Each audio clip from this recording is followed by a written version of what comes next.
હું કહો તો ભાઈ આ કેળો ખાઓ ચમ શ્રાવણ મહિનો કરેલો કેળો ખાવા તે અપ્પા કરો તો કેળો ખાવા માટે જો શ્રાવણ મહિનો કરીએ તો કેટલો ફાયદો થાય તમને ખબર હા મોરૈયો ખાવા મળો હા પછી કેળો ખાવા મળે હા કેવડો ખાવા મળો હા મહાદેવના દર્શન કરવા જઈએ ને એટલે ફરવા મળો હા હવાત કરવા માટે જ રામાયણ એવું કરે એમ કે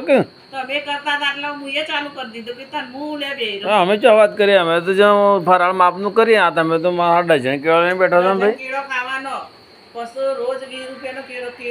કેવડો ખાવાનો પછી ચા પીવાની દાડામાં 3 વખત તું અપ્પાને બદનામ કરી માં સોની મને આવા અપ્પા ના કરાય ઉતારવાની હા બોડી ઉતારવાની નહીં શ્રાવણ મહિનો પત્તે પત્તે તારો 100 કિલો વજન થઈ જાય ભાઈ અપ્પા તો કહેવાય કે એટલે ભાઈ આને કોક સમજાવો અમે અપ્પા કરે કે તો હું એ કરું તાન આને કોક સમજાવો આવી રીતે તો કોઈ અપ્પા થતા હશે કેળો ખાઉં કેવડો ખાઉં ચા પીવું મોરૈયો બનાવી ખાઉં અને અપ્પા કરું અરે આ અપ્પા ના કહેવાય આ અપ્પા પર અત્યાચાર કહેવાય ભાઈ અમારી ચેનલમાં જેટલા લોકો નવા હોય ચેનલ સબસ્ક્રાઈબ કરજો લાઈક કરજો શેર કરજો ને આવા અપ્પા કરતો હોય ને પણ હું તો તો ના કરજો બોલો હું તો સાચું કહું હા હું ભાઈ જે કહું છું એ કહું છું ઓકે ઓકે ઓકે ઓકે ભાઈ આ અપ્પા આવા કરે કે ના કરે કરે કરે હબળા આવા અપ્પા કરે કે ના કરે અમારે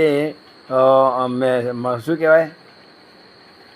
કોમેન્ટ બોક્સમાં જરૂરથી લખજો કે આવા અપ્પા કરે કે ના કરે થેન્ક